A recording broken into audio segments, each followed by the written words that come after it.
నమస్తే welcome to Suman TV. జై శ్రీరామ్.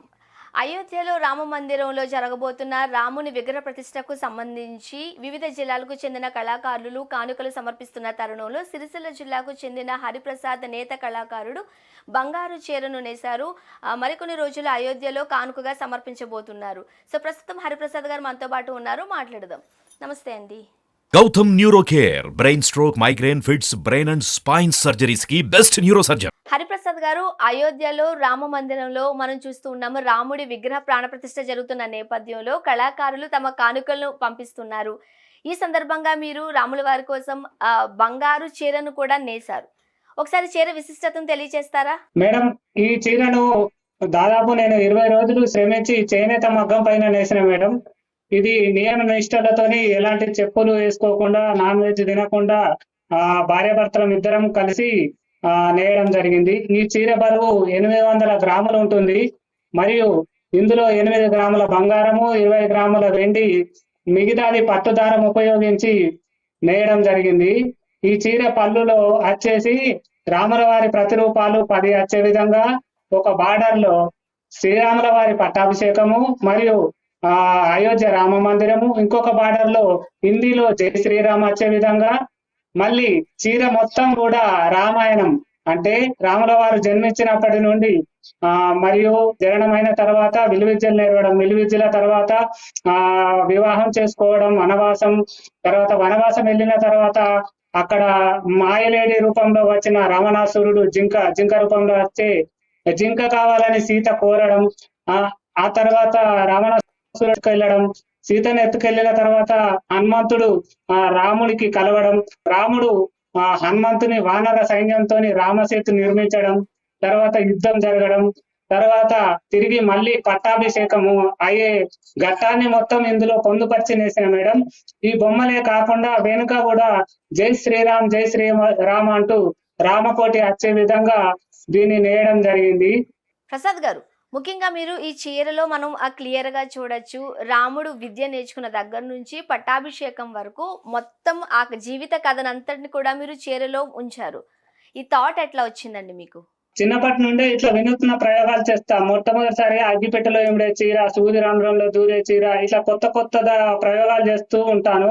మొన్న G20 సదస్సు కూడా జరిగినప్పుడు G20 లోగో చేసి దేశ ప్రధాని మన్నలను కూడా మన్ కీ బాత్ లో పొందడం జరిగింది. మొన్న G20 సదస్సు కూడా 20 దేశాల ప్రధానుల ముఖ చిత్రాలు తీసుకొని ఒకే వస్త్రంపై వచ్చే విధంగా నేసినాను. మన హిందువులందరూ 500 సంవత్సరాల నుండి ఎదురు చూస్తున్న రామ మందిరాన్ని ఇప్పుడు నిర్మించడం, మరియు ప్రాణ ప్రతిష్ఠ సందర్భంగా ప్రతి ప్రాంతం నుండి ఏదో తమకు తోచిన విధంగా కానుకలు పంపిస్తారు. మా వృత్తి అయినటువంటి చేనేత వృత్తితో కూడా నేను కానుక పంపించాలన్న ఉద్దేశంతో సీతమ్మ తల్లికి బంగారు చీర నేయడం జరిగింది. ఈ బంగారు చీర మామూలుగా బంగారంతో నేయడమే కాకుండా ఇందులో రామాయణం మొత్తం ఉండాలి, రాముల వారి పట్టాభిషేకం ఉండాలి అని ఆలోచనతో దీన్ని నేయడం జరిగింది మేడం. ముఖ్యంగా ఇందులో బంగారం, వెండి కూడా మీరు వాడారు కదా, ఎంత బంగారం పట్టిందండి? 8 గ్రాముల బంగారము, 20 గ్రాముల వెండి ఉపయోగించి నేసినాను మేడం. ముఖ్యంగా ఇటువంటి చీరలు నేసేటప్పుడు చాలా నిష్ఠతో ఉంటూ ఉంటారు. ఎటువంటి నిష్ఠ పాటించారు మీరు? ఎవరెవరు పాల్గొన్నారు? మా భార్య నేను ఇద్దరం కలిసి నిష్ఠతోని చెప్పులు వేసుకోలేదు, నాన్ వెజ్ తినలేదు. ఈ 20 రోజులు చాలా నిష్ఠతోనే నేయడం జరిగింది మేడం. మీరు అయోధ్యకు ఈ చీరను ఎప్పుడు తీసుకువెళ్ళబోతున్నారు? కానుకగా ఎప్పుడు సమర్పించబోతున్నారు? మాకు 26వ తేదీ ఢిల్లీకి ఆహ్వానం ఉంది మోడీ సార్ దగ్గర నుండి. అప్పుడు మేము మోడీ సార్కి ఇది చూపించిన తర్వాత రామ మందిరం ట్రస్ట్ కు దీన్ని అప్పచెప్తాం మేడం. ముఖ్యంగా చీర పొడవు, వెడల్పు ఎంత బరువు ఉందండి? చీర పొడవు 5 మీటర్ల నర ఉంటుంది, విత్ బ్లౌజ్ 80 సెంటీమీటర్లు, మొత్తం 630 ఉంటుంది. బరువు 900 గ్రాములు ఉంటుంది. మీరు ప్రధానమంత్రి మోదీ గారిని కూడా కలవబోతున్నారు అంటూ మాకు సమాచారం అందిందండి. ఇప్పుడు 26 జనవరికి మాకు ఇన్వైట్ ఉంది. అక్కడికి వెళ్ళినప్పుడు మోడీ సార్ని కలిసి ఇది చూపిస్తాము.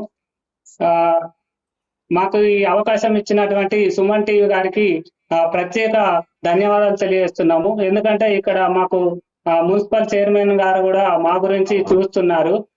దయచేసి ఇలాంటి అవకాశం ఇచ్చి మాలాంటి కళాకారులను సుమన్ టీవీ వారు ప్రోత్సహిస్తూ మాలాంటి కళను వెలికి తీస్తున్నందుకు సుమన్ టీవీకి ప్రత్యేక ధన్యవాదాలు తెలియజేస్తున్నాను.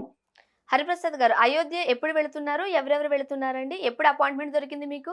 24th కు మాకు ఫ్లైట్ టికెట్ ఉంది. 24th నుండి 29 వరకు ఢిల్లీలో ఉంటాం. ఢిల్లీ నుండి అక్కడ మాకు అపాయింట్మెంట్ దొరికితే అక్కడ నుండి అయోధ్యకి వెళ్తాం మేడం. ఓకే. ముఖ్యంగా రాముడు భక్తిగా మీరున్నారు. రైట్. ఏం చెప్తారండి? జగమంతా రామమయం. జై శ్రీరామ్.